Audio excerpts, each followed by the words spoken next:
Thanks for joining this BRANDstand Brainstorm brought to you by BRANDstand Communications. I'm Anna-Marie Solowij, I'm the Creative Director at BRANDstand. Today we're going to be talking about the beauty industry during the COVID-19 crisis.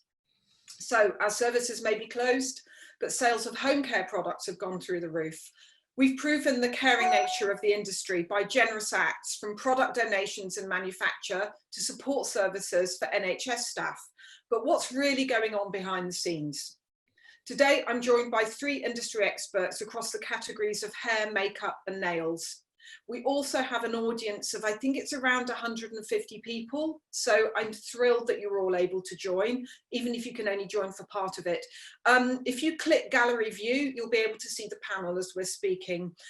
Audience, just to let you know, a little bit of housekeeping. I'm going to start by asking the panel some questions. If there's anything you want to ask, put your questions in the chat and then we'll address them one by one. And I'll probably do that towards the end of the questions that I ask directly. Hope that's okay. First up then, let's meet the panel. On your far right, waving now, Marian Newman, I'd like to introduce Marian. She's the industry's first lady of nails, and she's an authority on everything from education to product development and occupational standards. She's also leading Session Nail Tech, working on shows for designers such as Marc Jacobs and Alexander McQueen. Editorials for international fashion titles, including all the Vogues, and advertising campaigns for leading brands. Marian's long-standing working relationship with the photographer Nick Knight saw the two in discussion at the launch of her latest publication called Nailed It at the V&A Museum. Marian is also the nail expert on the advisory board of the British Beauty Council. Next, we have Caroline Barnes. Smiling, raising her eyebrows. Caroline is one of the industry's best loved makeup artists. She's been beautifying famous faces for the past 20 years. Her roster of clients includes Emma Watson, Kylie Minogue and Cheryl Cole, among many, many others. She's in demand for photo shoots with Harper's Bazaar, Glamour and Marie Claire, as well as advertising campaigns. Caroline is also Max Factor UK and Ireland brand ambassador.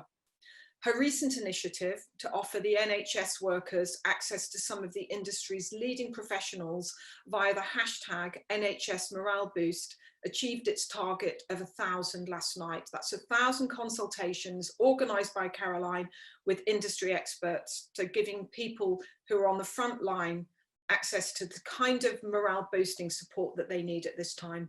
No small task and very typical of Caroline's generous and collaborative spirit. And then last but by no means least, I'd like to introduce Adam Reed, session hairstylist, salon owner, brand ambassador. Adam started out as a Saturday boy in his local salon, moved to London. He was creative director at Charles Worthington for 13 years and since then has owned a chain of salons and a global product business.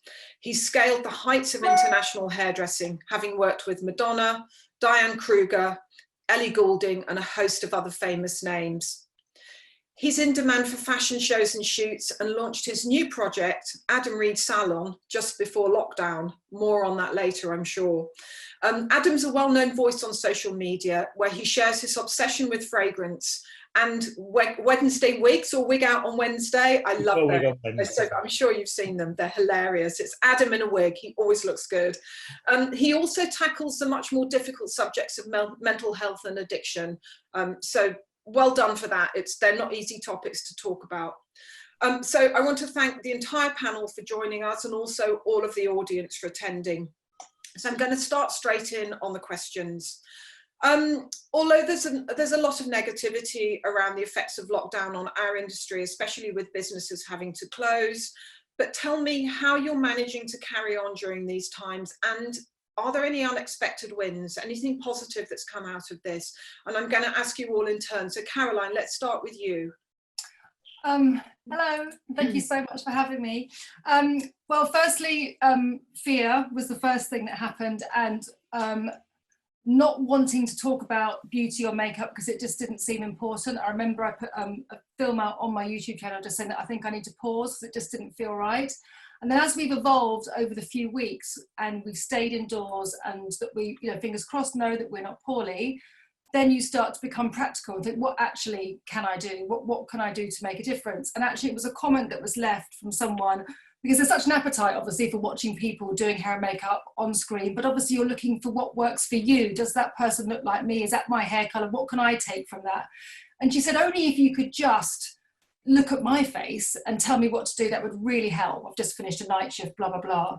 And I thought, well, brilliant, maybe I'll do that. And then I just thought, maybe we'll all do that. And this space at home and this time where we never have any time to contemplate and think about things and brainstorm or just digest things slowly, because, you know, it might be the 1 hour that you're walking in the park, or, you know, the endless amount of food you're churning out if you've got loads of family, that ideas come, where there was never really that space for ideas before, because we were just getting through the mundane day, tick, tick, tick, tick list.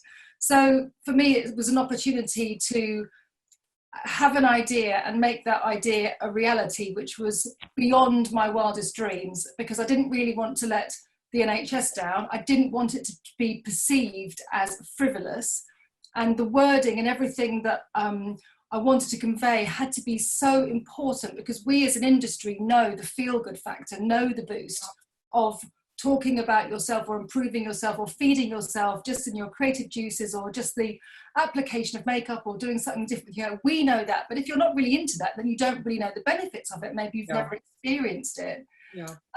So it had to be really clear that it wasn't like a masterclass or a makeover or something like that. It had to be something that was just going to have a positive effect on someone.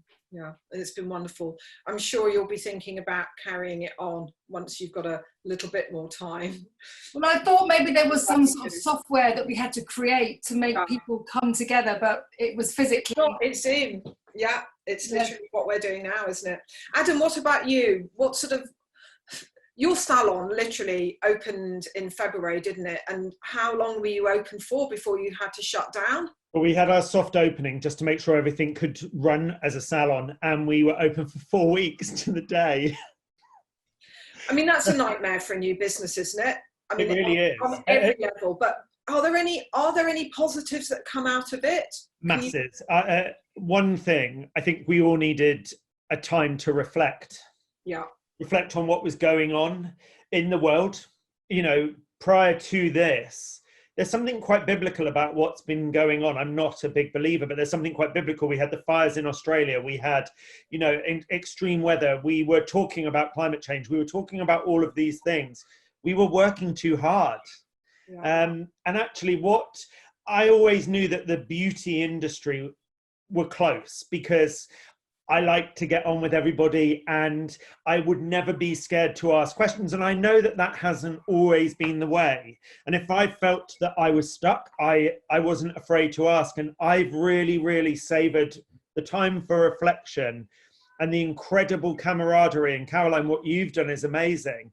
But again, everybody coming together to help each other, to share information, positive information as well, because that's been hard to decipher.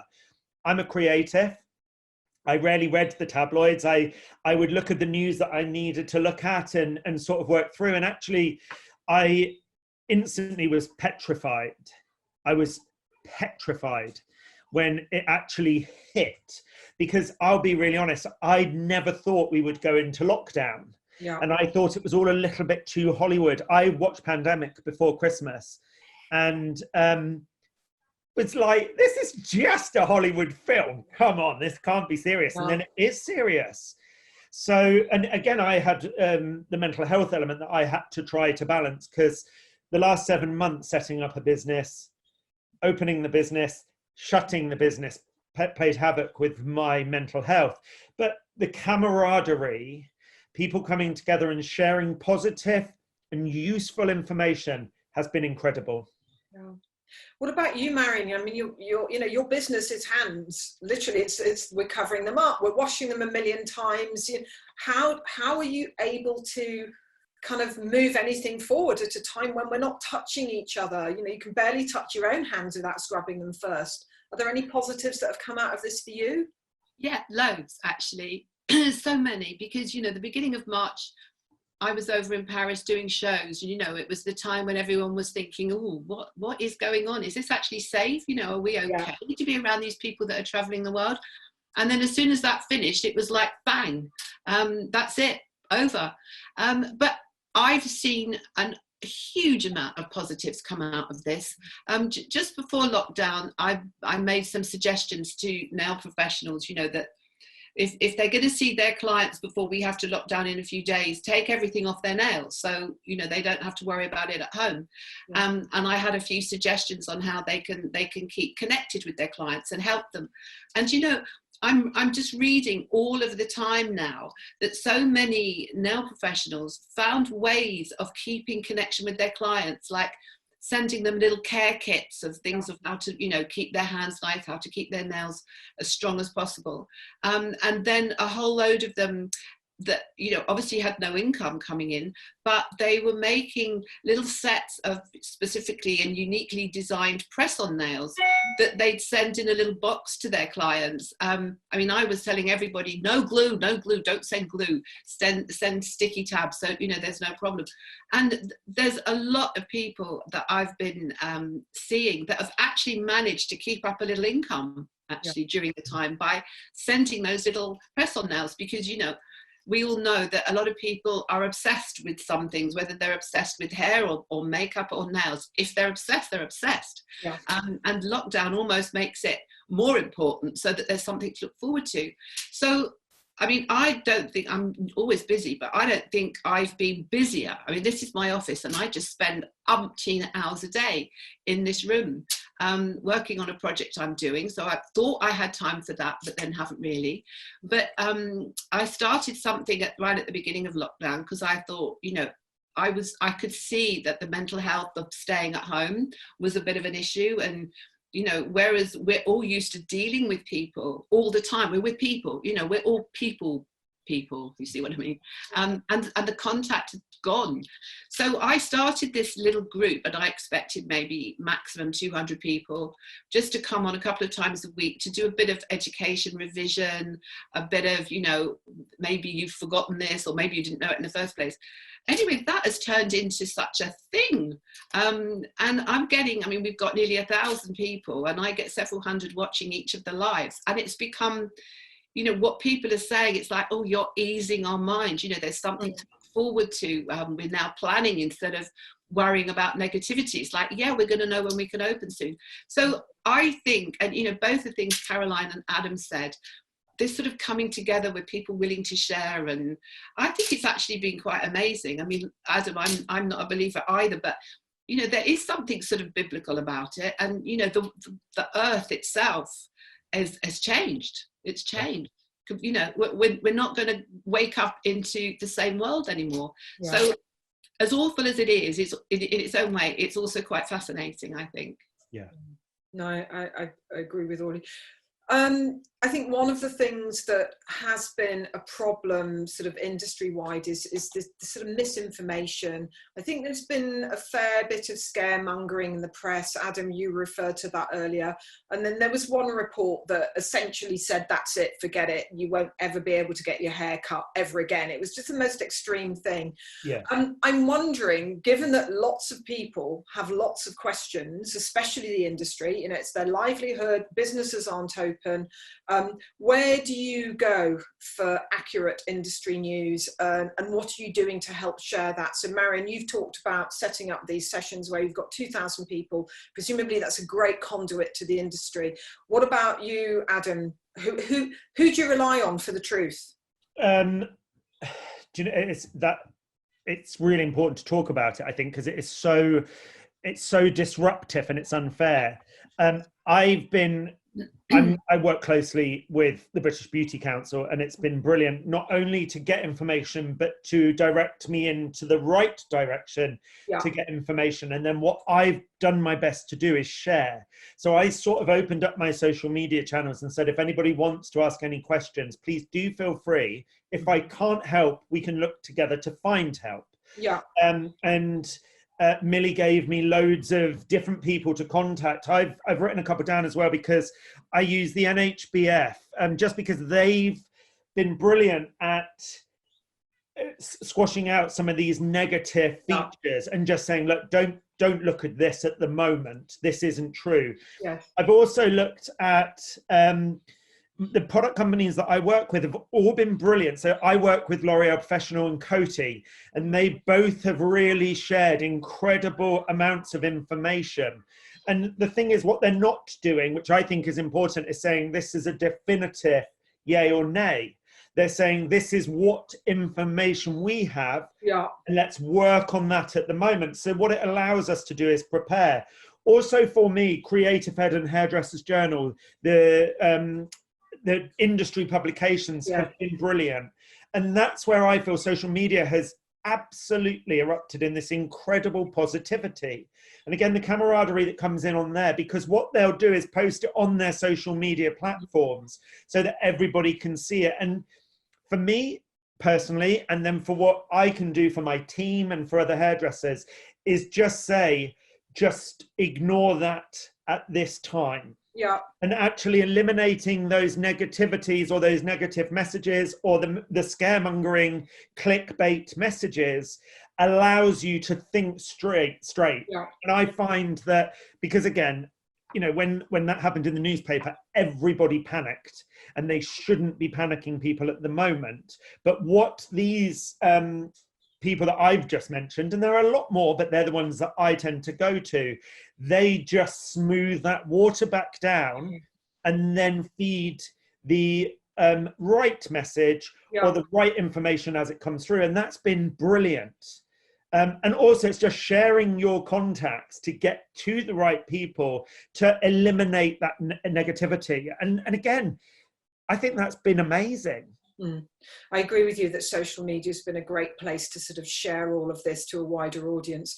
Caroline, what about you? Because you work in a different way. You're not going to a physical place. You're probably on shoots, you're doing shows, you're doing masterclasses, that kind of thing. And you're very much sort of one-to-one with people. And yet there isn't the same sort of authoritative body around makeup as there is around hair.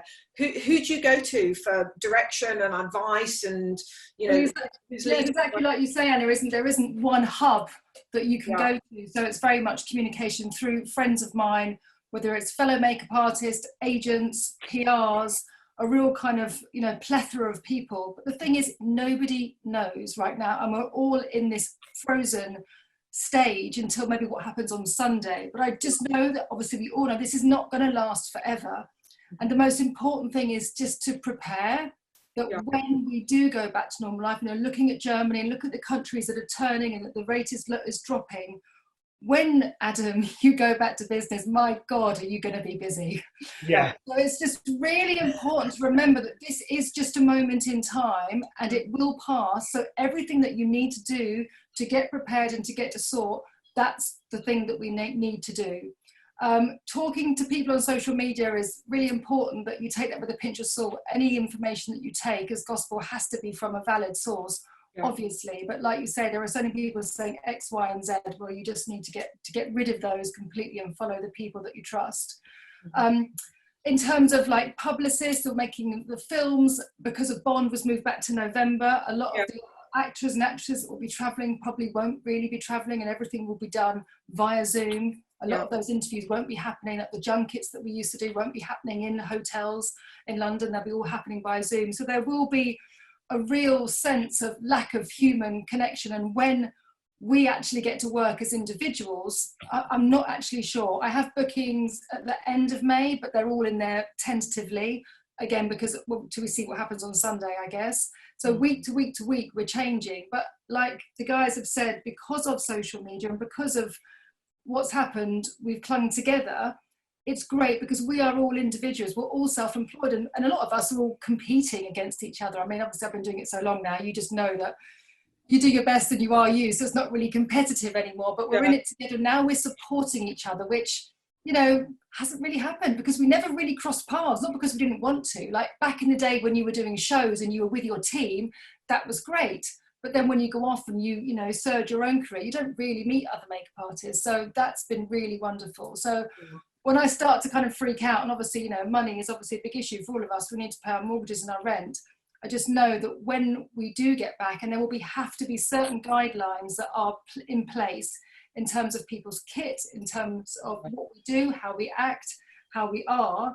I'm not sure who's going to be in control of that, quite frankly. I'm not sure what the government's going to do. Or... Well, interesting you bring that up, because Adam mentioned Millie before, and that's Millie Kendall. She is the boss of the British Beauty Council, and Marian, you're on the advisory board there. And I know that she has spent the past week with advisory board members and other groups to draft suggested guidelines for social distancing and hygiene surrounding COVID-19. And I know that her deadline was that yesterday, because she sent me through her draft report last night. Right. Marian, presumably you were part of this. You were.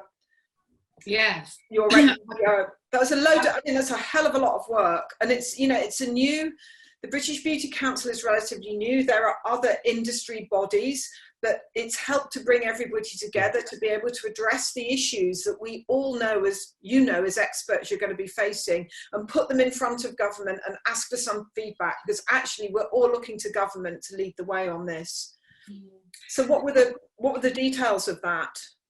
Well, I mean, it started off, I mean, Millie has been incredible. I think, you know, for the past few weeks, I think she's only managed to survive on a few hours sleep a night, because a couple of weeks ago, it was hurry up, we need it right now.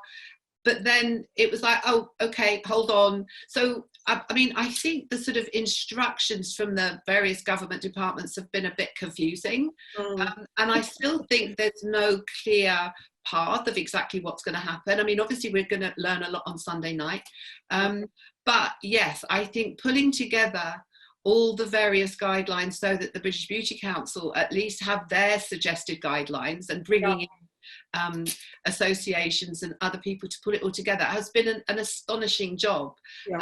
I think the British Beauty Council have done the most amazing job, and yeah, I've been very involved in it. But you know, when you actually bring it down to, well, what is actually needed, other than the sort of the government guidelines, which is the distancing, the masks, all the other things that I think in all the industry sectors, including hair, including makeup, including beauty, basically nothing actually needs to change hugely, because if you've got the right procedures and protocols in place anyway, which, I mean, the nail industry isn't great at that. So, you know, I think that is going to bring the focus back to those proper sort of professional working standards.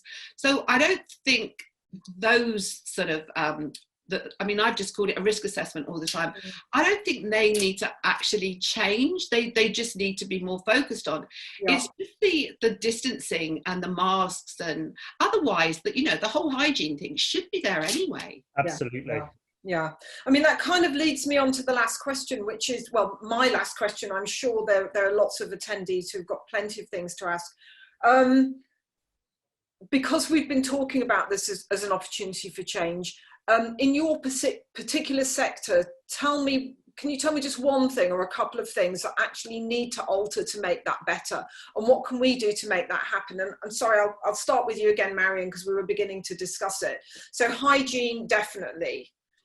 Yes, I mean, I think from the professional nail industry's point of view, you know, we're not regulated, and that means that education is a bit hit and miss. So I think from hygiene, and also we have an additional risk we always have had, but it's been focused on now, which is dust, because nail services create a lot of dust, and it's been shown that this particular virus, it isn't airborne on its own, but it hitches rides on dust particles, and so, you know, the whole pollution thing, it's been found out. So we create a lot of dust, and a lot of people in the industry sort of ignore that, whereas dust is a hazard with or without the virus. So that's what I mean by things like, you know, our hazards, if you like, which is hygiene and dust. One of the things I think is going to be a blessing that comes out of this is it's going to put the focus back on what good professional working standards should be. They should always have been, but they've got a bit lax, and so it's bringing the focus back on that, and that for me is a real positive. This is a slight side issue, but I just have this feeling that people want services cheaply. They don't want to pay a lot of money for them. I think if you're offering services cheaply, you can't possibly afford to be maintaining the standards that you need to maintain. Everyone's talking about prices going up afterwards for obvious reasons. You know, the government paying money out right, left and centre. But I think because of the additional protocols that are going to have to come into play, prices will go up. Is that something you've been talking about with your industry, Marian? Your members? Absolutely. I mean, this has been, again, is nothing particularly new now. There's just been more added on top of it. But, you know, a message that the industry, the people that, you know, have any influence at all in the industry have been saying, charge your worth, because there are lots and lots of nail salons, mobiles, you know, home salons that are charging ridiculously low sums of money. I mean, almost to the extent that their income must be so low that they're almost paying their clients rather than their clients paying them. They cannot possibly keep up that low level when there's got to be additional things brought in place. So, I mean, charge your worth is quite an important sort of... I think that's a really strong campaign idea, and that's something that needs to come from the industry to clients. People can't expect to get the best job for very little money. And equally, if because of the competitive nature of the industry, it ends up being a race to the bottom just to have numbers of clients, but you're charging those clients no money. As you say, it's just not tenable. You can't run a business like that. But I hope that longer term that this idea of charge your worth, a real appreciation from the consumers to the value of what they're getting will be one of the positives that comes out of this. Adam, what about you?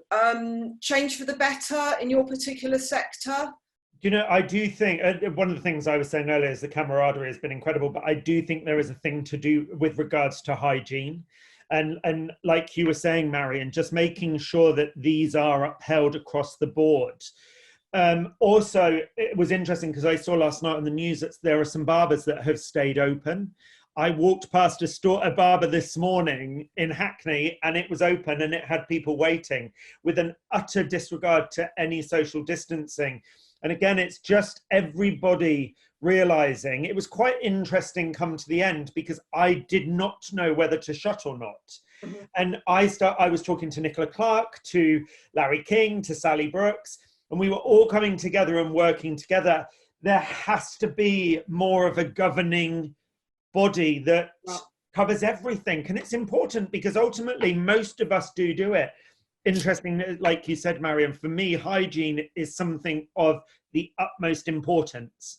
And when people were saying we have to wash our hands more and put hand sanitizers and things like that, and I was like, what have you been doing? Yeah. We're touching people's faces. We are going, you know, as a hairdresser, we're going around their face. It's very personal. Why on earth do you not have a hand sanitizer? Those things, I think, have to be set. But I'm London centric, so it is different, but I do go and teach regionally and I go and do a lot of regional work. There has to be a standard that is set and we have to stick by it. And I think that is so important, but the communication and the openness of the communication, I think, has been so positive, and I'm so excited to get back to that. And again, it was interesting listening to Caroline earlier. I've known Caroline for quite a long time and we go way back, and I look forward to seeing her when I see her. But I had not thought that actually, other than hairdressers, she probably doesn't get to see makeup artists that often. And I had never thought that because as a hairdresser, I do have that luxury. Yeah. Caroline, I'll make time to see Caroline anytime. We all do. Maybe you need to set up a community group for your industry, Caroline. Well, maybe I do. Maybe we do. Oh, yeah, exactly. I'm not putting all the work onto you. What about your sort of one thing for change, or two things for change? So two points on that. So my fishbowl memory loses them both. I think what will probably be in demand, especially the agencies, may need to kind of create some sort of certificate of understanding, cleanliness, whether you've had or had not had COVID-19. I think clients are going to demand it. Yeah. Clients aren't going to pluck people from a list or even go to their favourites. They need to have a history, or you need to have a reference of what you've been through, what you've understood, what you've read. I'm not sure what that is, but I would imagine in the next sort of 3 or 4 weeks that will be something that will be a credit to you as an individual artist to have something like that. But obviously there's nothing official, so maybe I need to speak to Millie about that as well and give her some more work, because I think for independent people, for the young 60 model that you might be making up who is too shy to say anything, that client who's brought that model in needs to know that she's being well, or he's been well looked after within that team, and you know there is no checks for that. So that's definitely something that will have to happen.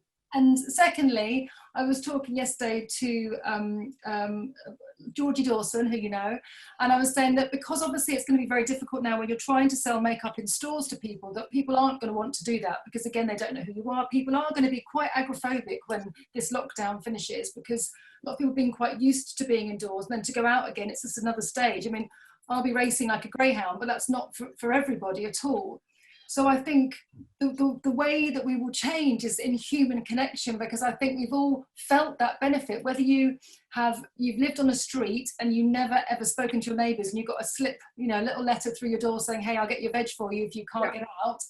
Everyone's clapping and banging outside and smiling. That human connection is so wonderful. And I think rather than selling products, a bit like what myself and my industry did for the NHS, is just to talk to people and say, how are you? What do you need? What would you like? And then sell through there. So I think that might be a change in talking to consumers, which will kind of benefit, because everyone wants beauty. That's not dead. That's not dead at all. It's thriving. It's just how we kind of communicate to that. And I think that might be a new way of doing it. Okay. I'm just reading, those are the end, that's the end of my questions, but if any of you have anything to say that I haven't touched on, please say it.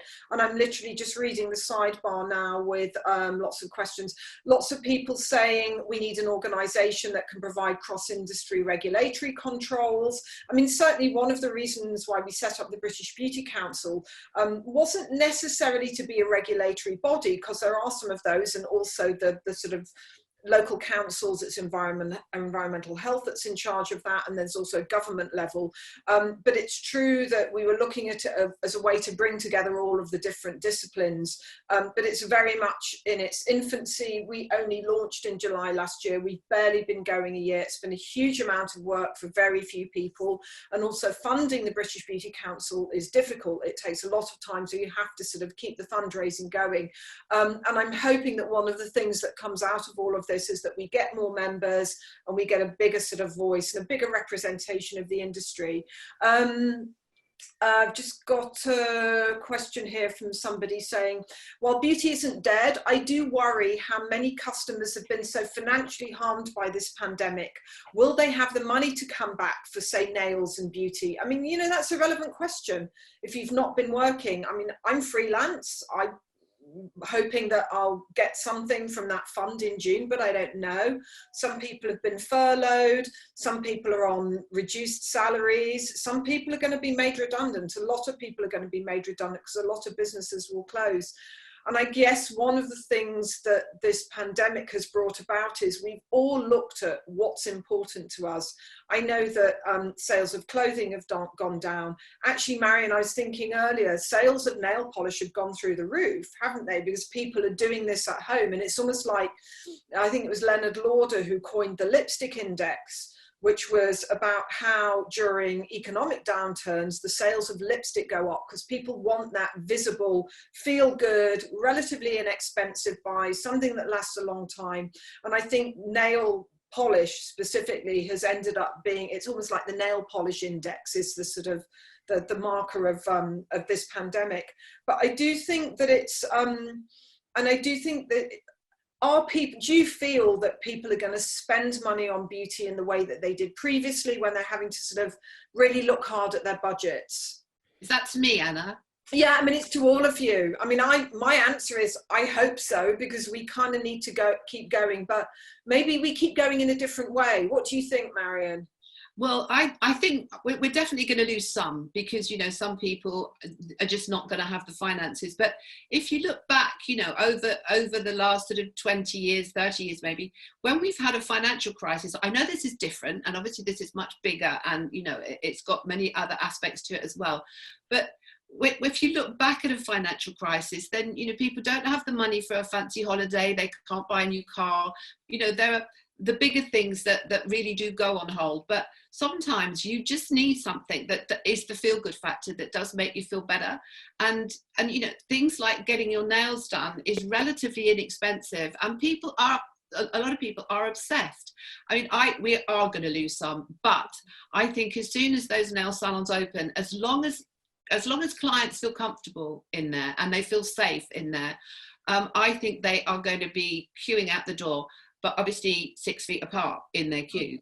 But yeah, I think it's going to be absolutely fine. Yeah. One of our attendees, Sue Davis, has said clients are contacting presumably her salon regularly, asking for appointments still, and she thinks salon survival may depend on your demographic. If you're a salon that targets younger people, then their finances are more likely to be hit. Older clients are likely to be more stable, which is true. I think that there will be demographic splits in all of this. Sorry, I'm just reading down the sidebar. Please, attendees, sort of ask questions. We're here to answer, and we've got some of the industry's leading experts here, and they're available to you.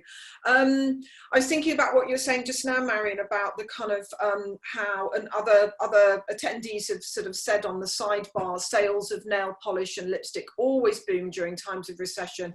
And that's certainly true. And I think that one of the things that we're all starting to recognise, and I was talking to a friend the other day, the difference between this weekend's just gone newspapers and their focus on, you know, the economic impact of all of this, and the week before, where we were still talking about the effect, the sort of social effects and the sort of not immediate financial effects, but the sort of short-term financial effects of lockdown. It's gone from save the NHS to, oh my God, we're entering a global recession. And that's certainly going to be the case. Governments cannot pay out this money. Businesses can't shut. Some of them are going to fold.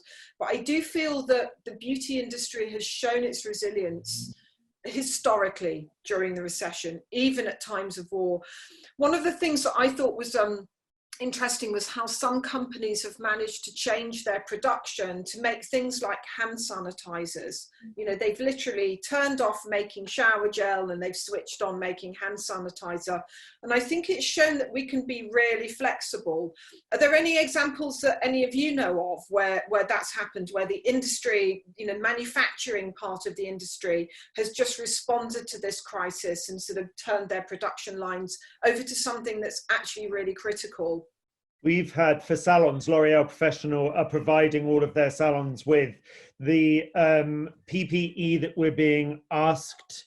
So the hand sanitizers and gloves and things like that. And again, that's really important. I just quickly wanted to go back to what we were saying earlier about people investing in themselves.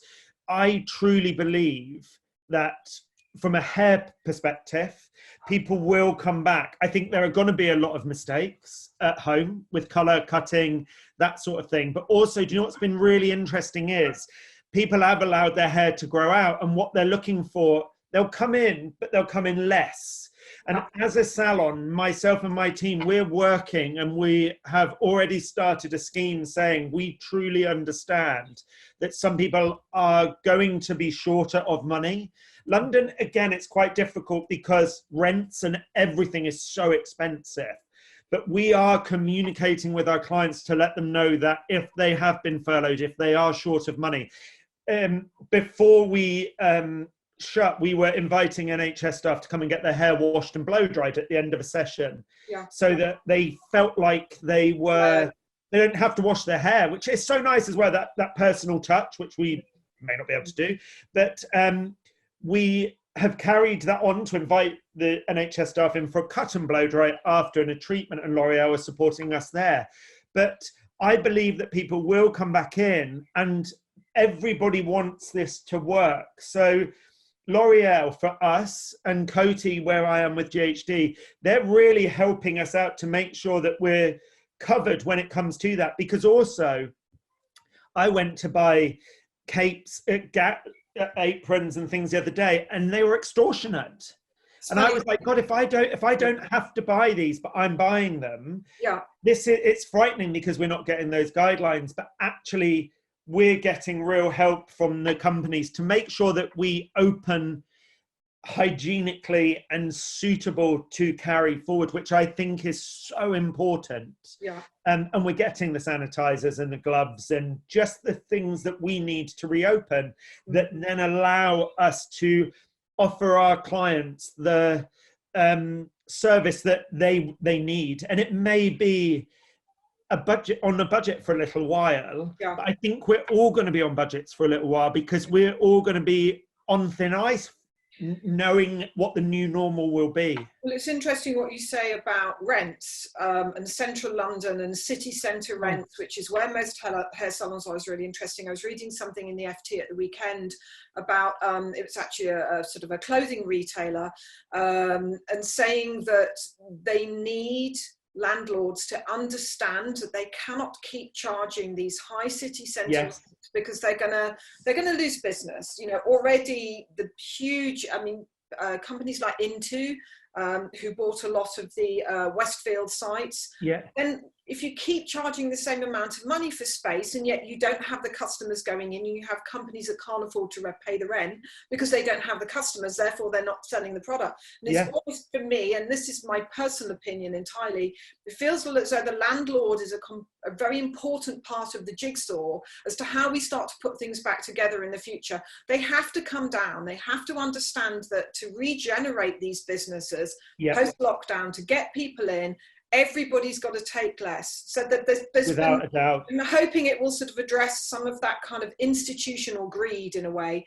So I'm just looking at the questions. To your point, Adam, about the sort of PPE kits. Somebody's asking, do you think that there will be controls on the costs of PPE? Because there are obviously suppliers out there charging extortionate amounts of money. Is there a way that we can have transparency on this so that the costs don't become untenable? I mean, I don't know what the answer to that is. I would say, don't pay over the odds. If somebody, you know, it's like the whole ridiculous toilet roll and hand sanitizer scenario, so true. Where people were charging £20 for a sort of £2.99 hand sanitizer. If people panic and if they pay those prices, the prices will stay high. If you hold back, and you all stick together, it's about acting as a group, which is, I think, one of the strong messages that's come out. Act together, refuse to tolerate those ridiculous prices. Yeah, we did, and again, we spoke to L'Oreal with regards to gloves and things like that because they were so expensive if you could get hold of them.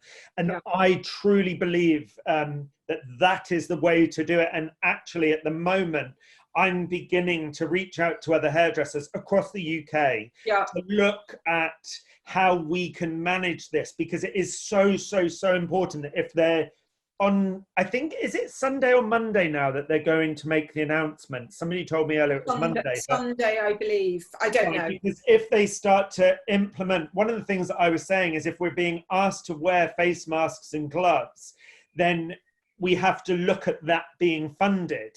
Because ultimately, to open up the economy, and if we're going to need them, we have to look at them being partially funded, because we are, especially small businesses, and that's the same as any freelance hairdressers and makeup artists and nail technicians. If we're being told to wear them, if it is we have to wear them, we all have to look together at a way of making sure, because we've all been out of work. It will be 2 months. To afford that amount of PPE, we were told we'd need the gun thermometers and things to allow people into the salons. They're £90 each. It's like, well, actually, I have to wait and see. And then there's going to be, they'll say on Sunday, and there'll be a huge demand. But we have to stick together here. And I absolutely believe we do this together and we find a way of this working. I've got an interesting question on a sort of an associated subject. This is from Hannah, Plain Jane Events, and she's one of the event organisers I know we work with, and loads of other people across the industry. And she says the events industry, like all industries, has been hugely hit. Previously, we've worked with some fantastic fashion and beauty brands on large launch events. Does the panel feel that brands will be moving to creative mailers rather than pop-ups and launches for the foreseeable future? I mean, this is something that you've probably all been involved with. For anybody sort of outside the industry that might be on this event, the way the industry operates is that they launch a new product to the media, they throw a huge party or a lunch or a dinner or some sort of happening. And that's an industry in itself, supplying those events. So whether it's the flowers or the catering or the venue or the, I don't know, the sort of the selfie station or whatever it is. Do we feel that that's really going to change afterwards? Because it's also a place where we would all come together, or maybe that, I don't know, maybe there's a sort of an individual way of doing it. It's something I certainly haven't thought about. The launches that I've had so far have all been via Zoom. Yeah. The brand owners that would normally have flown over from America have hosted it, and we've had up to sort of 45 people just like this in a Zoom meeting, which has been really beneficial. Whether that comes with tips and tricks and activities through event companies, I'm sure they will do that to sort of amplify it. But 100%, those gatherings will be vital. Everyone will be respectful. We have to be together. This, I think, for now, social media will facilitate the communication, and maybe that will be done in a very novel, interesting way. But I would imagine as quickly as possible and as safely as possible, depending what happens in the next 6 weeks, really, we'll see what happens for autumn. That's what I'm hoping anyway, because me too. I just can't imagine it working any other way. Yeah. No, and I think, you know, people, as long as it's done safely and in a timely way, when, you know, everybody is a little bit more confident to mix with other people, I think it's essential. Because, Yes. you know, it's all coming together and it's having some fun. I mean, you know, I think the first time we're all allowed out, everyone's going to be a little bit crazy about it, maybe a little bit nervous about it, but you know, that the different way of doing things will become the norm. Yeah. Totally. No, Those breakfast PR lunch will come into lunches, will go into dinners. You won't get rid of us. I want an invite. A couple of interesting questions around things like events, sort of I mean, all of your work, I mean, you all do show work, and we know that certainly for London Fashion Week, that usually happens in September, what we're hearing from the British Fashion Council is a lot of the shows are going to be live streamed. They're going to be sort of all virtual. There won't be people in attendance, people won't be flying and traveling, and people certainly won't be congregating. And somebody has mentioned about professional beauty shows. It's really difficult to keep your social distance, yet they're the lifeblood for brands. It's the showcase, it's your opportunity to show what you're doing and to sell to the industry. Does anybody have any information on any of the upcoming professional beauty shows or anything like that? Well, they have mostly moved to October, but right. the trouble is, you know, the ones that had to move like over the last few months, they've all gone to October. So I think there's several problems here. Is first of all, I think people are going to be nervous. You know, it's going to feel strange that they're, you know, surrounded by a lot of people. But secondly, they're all clumped together. Yeah. Whereas trade shows, whatever trade it is, they're sort of spread out during the year and they're spread out around the country. They're all happening within a few weeks of each other. Yeah. So, you know, I don't really know how that's going to work because no one's going to go to all of them. Yeah. It's also, I think, waiting to see what the new normal is. And I think we probably all thought we'd be back at work by now, and that's not happened. And actually, once the guidelines are set, then everybody can decide what's going to happen. Yeah. Because it was interesting, a lot of the things that I had in my diary, they've been moved twice already. Yeah. And now they're just holding for dates. And I think, like you said, Marian, things are slowly blocking up together. We're definitely, you know, we know nothing about travel at the moment. If we can travel to different countries, even if we can use trains as we used to do. And I think we have to wait to just see, and everybody has to work together. I know in the hair industry, October is a busy time. And as things started to move towards October, I was like, I'm really going to have to pick and choose what I do here.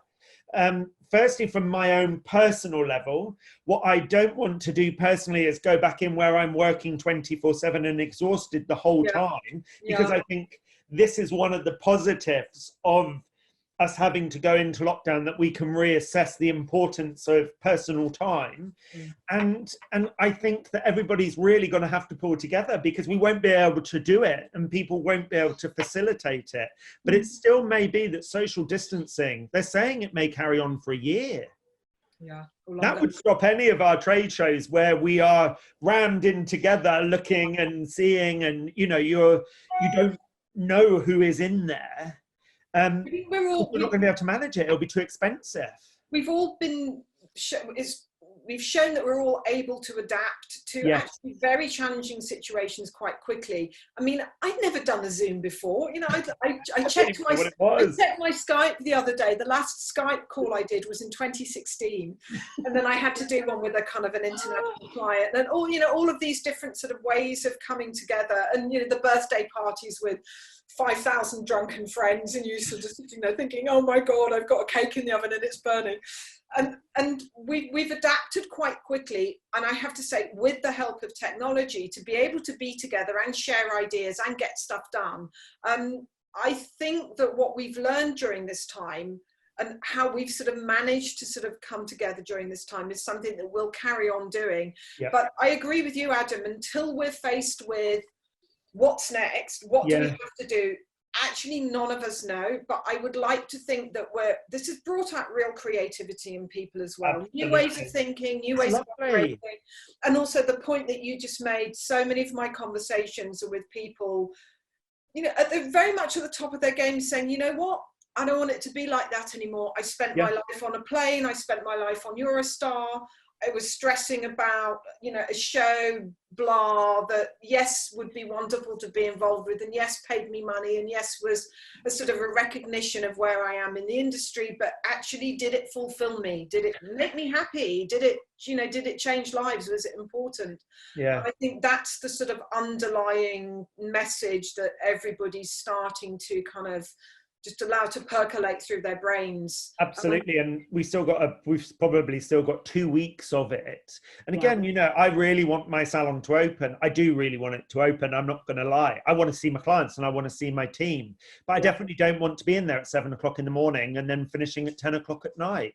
That's reality for a lot of us. Working hours. There's been such a huge amount of positivity around that.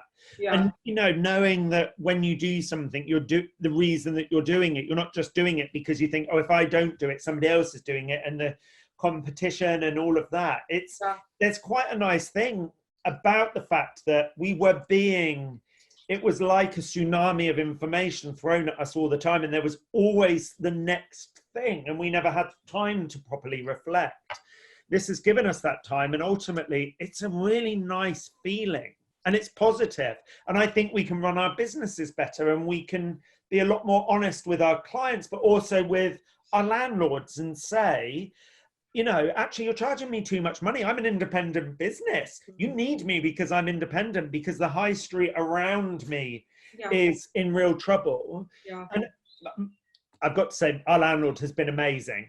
Mm-hmm. He's been amazing, and he's really helping us out. But I think we can see the importance of what we do and really take that on board and enjoy it. Yeah, very much the learnings from it. So one final question. So this is really sort of, the nub of all of this.